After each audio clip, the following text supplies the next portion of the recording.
Hello, this is the SolemnGerbil. With me, I have the Genesis Productions lead artwork designer, Laura, and our brand new editor, Colonel Anderson. We are here to bring you our very first countdown. Over the last few years, two things have become popular: zombies and vampires. The differences between the two being that zombies have been seen as something to be feared, something awe-inspiring. The CDC has even put up a zombie apocalypse plan. And vampires, well, let's just say this. I never thought I would see the day when ponies would be considered more manly than vampires. But I digress. If a zombie apocalypse were to hit, how would we do? Because we know full well to go for the brain, to make as little noise as possible, and to get a tough redneck with us. But we need weapons. Now, everyone always goes for the gun, because it's powerful, it's dangerous, and useful against anything. But there are so many other things that you can use as weapons to make the zombie apocalypse your own personal playground. So here's our countdown of the top 10 best things to have with you in a zombie apocalypse. Number 10, the drill. I mean, come on. This has got to be a sadist's best friend. Now, this weapon is excellent for short range. Provided that you get a good hold on that zombie's shoulder, you could probably drive a hole through his head without any effort on your side whatsoever. The only problem with it is that it requires you to get right up to the zombie. The only other problem with it is that if it's got a rechargeable battery, you need to recharge it on a regular basis. And the third only other problem with it is if it's not a rechargeable battery, you're going to be confined to however far your cable is from the wall socket you're standing at, which is why it lands only at number 10. The reason it's on this list at all, in fact, is because it's just a really creative weapon to have. Number 9, the baseball bat.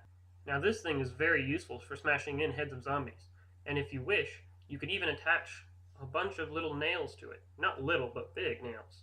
And you can even attach a rotating sawed on the end of it. That would cause even more damage to zombies.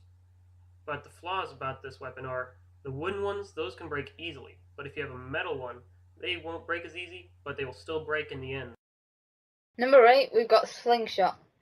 Now, you gotta admit, even though this weapon isn't very powerful, it does have its uses because you can basically use anything you want as ammunition, so you never run out. It doesn't take very much skill to use, and it's just an everyday object, really. Bad things about it, as I've said, it's not very powerful. Probably not going to knock a zombie's head off with it, but still a good weapon.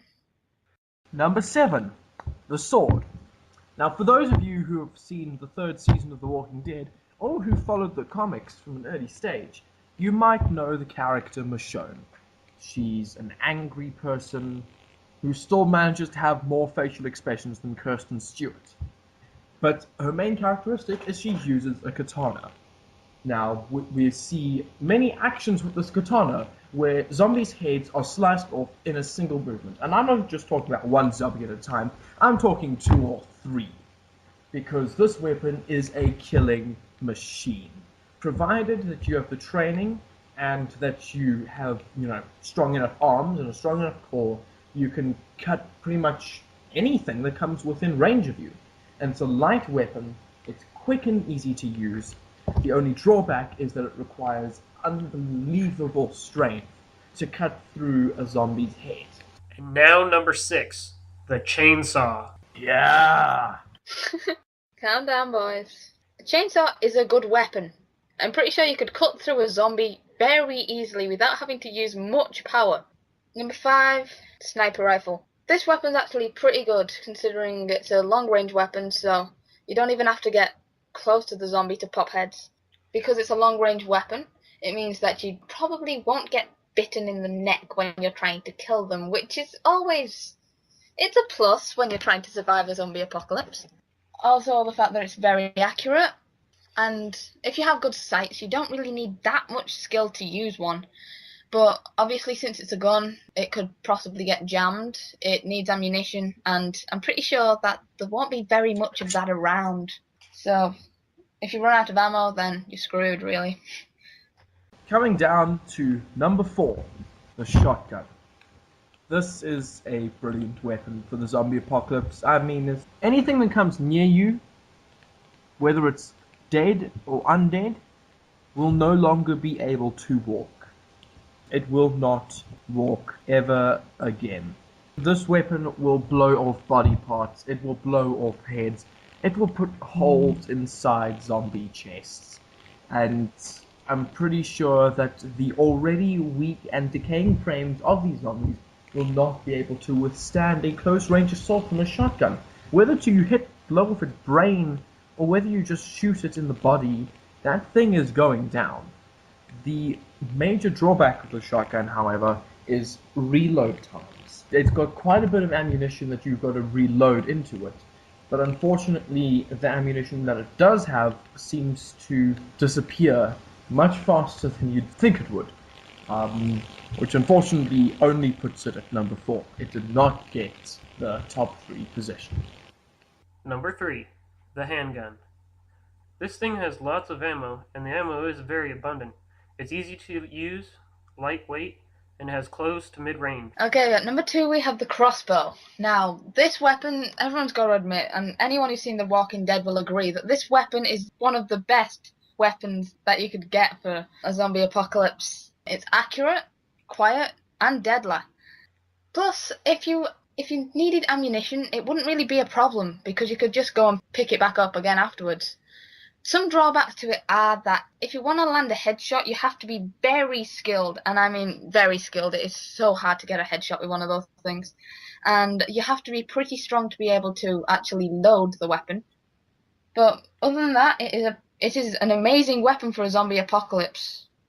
And if it weren't for those few drawbacks, then it would be at number 1. And speaking of the number 1, but before we get to that number 1, which I've just led you to, we're going to go through a quick run-through of what we've seen before. Number 10, the drill. Number 9, the baseball bat. Number 8, the slingshot. Number 7, the sword. Number 6, the chainsaw!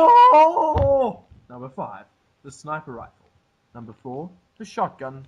Number 3, the handgun. And number 2, the crossbow. And now, at number 1, the best weapon for a zombie apocalypse is the axe. This weapon is a killing machine. It is very similar to the sword, but it has way more force at the end. Because it's so weighted, when you bring it down, you are guaranteed to break bones or to cut open skulls. Not to mention, this is a far more practical tool. When you're out surviving in the woods or so on, you're going to be able to cut firewood. You are going to be able to defend yourself much easier, and let's look at it from an urban environment. If you're trying to raid buildings, if you're trying to get into people's safes, you have an axe to cut locks, to cut chains, and to break through doors. This weapon will leave you in, you will be equipped for every possible situation that the zombie apocalypse can throw to you. And that has to be, for me, why this weapon has to sit at the top of the zombie apocalypse weapons. So, well, I am the SolemnGerbil. With me is Laura, our lead artwork designer, and our editor, who's airing for the very first time, Colonel Anderson. And we wish you